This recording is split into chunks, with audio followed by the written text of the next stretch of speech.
وړو دا بحران دی په دې ملک کې د دې خو یو سبب دا دی که نه یو سبب یې دا دی چې زما اوس د اعمال کمزوري دي او دویم سبب یې دا دی چې هغه د انسانان په خپله په یو بل باندې ظلم کوي الله یې پې نه کوي ګورې لکه اسلام ډېر یو سپېڅلی یو پاک نظام را لېږلی دی الله رب العالمین را لېږلی دی یو پاک نظام دی په دې پاک نظام کې ګوره اسلام ما او تا ته دام وایي اسلام ما او تا ته دام وایي چې مسلمان به ذخیره اندوزي نه کوي او دا زما او ستا کړي دي ګوره زما او ستا د لاسو کړي دي چې په خپله باندې م کړي دا کم حکمرانان چې ما او تا باندې مسلط دي که نه او دا د وړو بحران د چا د لاس راغلی او د هر څه یوازې وړه نه هر څه ګران دي اسمان څه خبرې کوي دا خلک چا دی ولې وټ ورکړی ما ورته وله نه ورکړی خو زما او ستا د لاسو کړي دي که نه دا حکمرانان ما او تا په خپله به د خپل ځان مسلط کړي دي نو بیا ګناه بل ته ولې کوو په خپل هم دا کار نه دی کړی دا کار هم په خپله کړی دا ګناه خپل ځان ته الله ته توبه ایستل پکار دي چې الله زما نه غلطي شوې ده زما د وجې نه دا ظالم په دې خلکو مسلط دی دا ګناه به دی ګناه کې مسلم شریک یم ګودامونه ډک کړي دي ګوره ذخیره اندوز د اسلام چې کوم معاشي نظام دی د اسلام معاشي نظام نو هغه مسلمان د دې پابند کړی دی چې دی به ذخیره اندوزي نه کوي دی به یو څیز زه په دې نه پوهېږم بس څه ووایم د دې اصل کې ډاکټران ډېر زیات دي ګوتې پکې ډېرې زیاتې وایي د اسلام چې کوم معاشي نظام دی نو هغه مسلمان د دې پابند کړی دی چې په مارکیټ کې د کوم څیز ضرورت دی دا به د ځان سره ذخیره کوي نه دا به مارکیټ ته راوړي چې خلک ته پیدا والي او دی به داسې نه کوي چې دا ځان سره جمع کړي او سټا کېږي او بیا دی دغه ته ګوري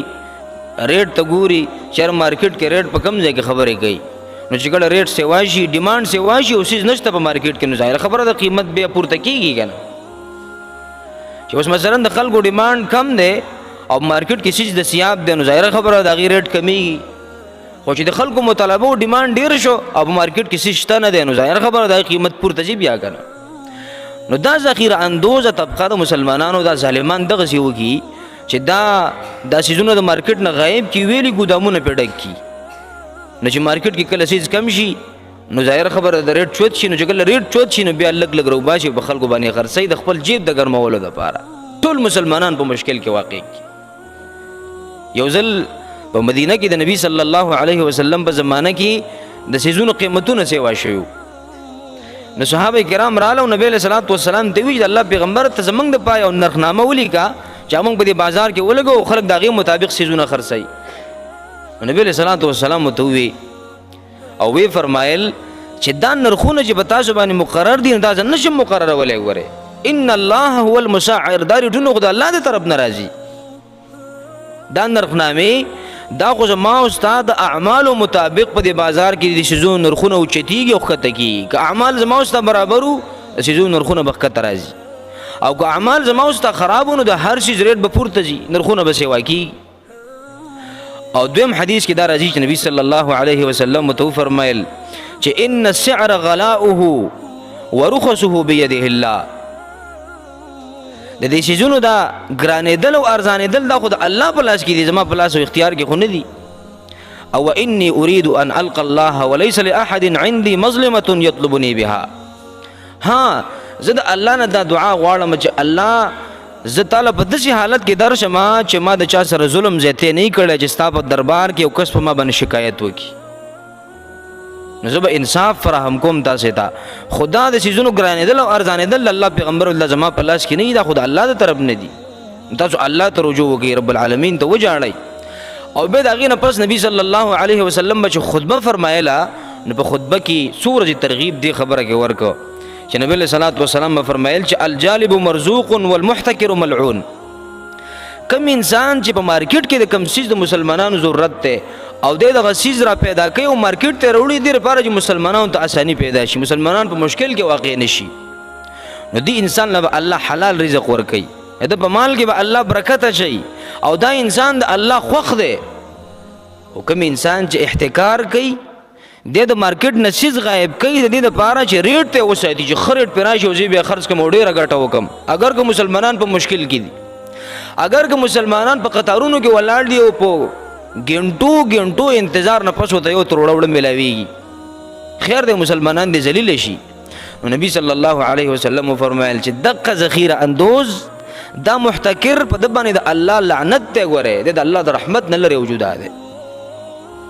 او په یو حدیث کې دا راځي چې نبی صلی الله علیه وسلم فرمایل من احتکر طعاما 40 لیله، یو کس دی هغه د ځان سره خوراکي چیزونه سټاک کړه، ګودام ته راخل، د مارکیټ نه غایب کړه، څومره وخت پورې وسدي 40 ورځې په تېرې شوې، 40 شپې په تېرې شوې. او یرید به الغلاء فقد برئ من الله وبرئ الله منه. 40 شپې او 40 ورځې ځان سره د مال ساتلې دی او د په دې انتظار دی چې کله مارکیټ کې ریټ پورته ځي او ګرانیږي به چې دا ضرور باشم او په ګران ریټ باندې خرڅ کم. الله د دې انسان نه بیزاره دی او د الله نه بیزاره دی. د انسان د الله بدی شي چې د الله مخلوق له تکلیف ورکوي، مؤمنان په تکلیف کې اچي. او یو حدیث کې دا راځي چې نبی صلی الله علیه وسلم په تقریر کې دا فرمایل چې بئس العبد المحتکر ان ارخص الله الاسعار حزنا وان اغلاها فرحا. دا ډیر ناکاره انسان دی، دا د الله بدی شي، د الله نه دی خوښ دا انسان چې د ځان سره مال سټاک کړی دی او چېرې دغه څیز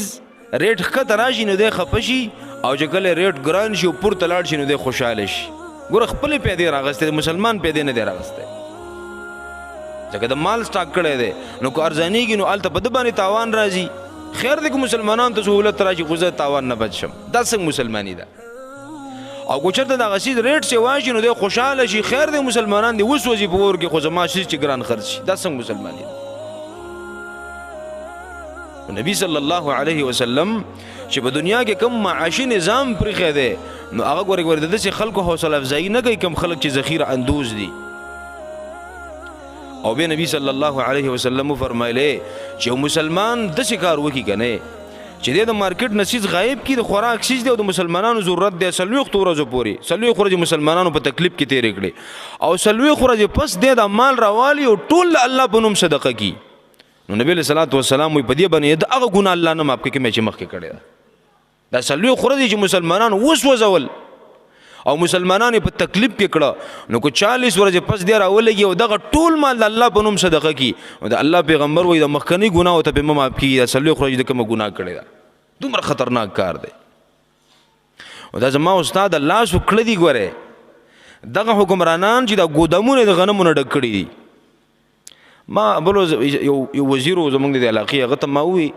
وفاقي وزیر، هغه ته ما وایي د حکومت به د دغو څه کوي، د دې وړو د بحران څه به څه کوي. هغه ما ته وویل د وفاقي حکومت د دې څه کار دی؟ ویل دا خو د 18 ترمیم نه پس دا د صوبې اختیارات دي، د وړو د ډوډۍ او د ټماټرو د پیازو غم به هره صوبه په خپله باندې کوي. دې څه ویل د وفاق څه کار نشته، دا زمونږ د دې صوبې د خپل ظالمان نه دي چې ما ته منتخب کړي په ووټونو باندې، د خپل د مهرونه متوالي دي او موږ لېږلي دي. دې ظالمانو دا ګودامونه ډک کړي دي او دې خلکو له نه ورکوي. بس خیر دی خلک دې کړي که سوځي دي که عزتمندو چې زوبر موږ خپل عمل نه درست کړی که نه او الله ته هم توبه نه ایستي ګورې الله موږ نه معاف کوي او دا وړو موږ د ګناه نه ښکاري. نو که ما او ته یو کس منتخب کړی دی او هغه دا ظلم کوي که نه نو په دې ظلم کې به اوس ما او ته شریک نه یو، بلکل برابر به اوسه په دې کې شریک یو. ځکه خو د موږ ویو که نه چې صحیح خلکو انتخاب وکړي. عزتمندو خبر مې دې پورې کوله چې دا زمونږ استاد الله ظلم نه کوي د خپل بنده سره. وما الله یرید، الله رب العالمین ذره برابر ظلم په خپل بنده باندې نه کوي، خو دا بندگان لګیا دي په یو بل باندې ظلمونه کوي. ګوره دا د وړو بحران چې راغلی دا دغه ظالمانو د الله سره راغلی، د الله طرف نه دی. الله طرف خو الله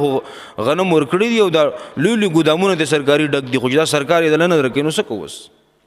دا په یو بل باندې انسانان د ظلمونه کوي، الله نه کوي. نو خبر مې دې پورې کوله چې الله د رزق د ورکولو ذمواري په خپله اخیستې ده، هغه الله پوره کوي. خو زما او ستا چې کومه ذمواري لګولې ده چې د الله بندګي او عبادت د هغه ما او تا پوره نه کړه نو خامخا به هم پسې کړی که نه، په رزق پسې به هم کړی. دویمه خبره ده راغلو بیا میدان ته محمودي اوس ګوره باطل چې کوم خوځي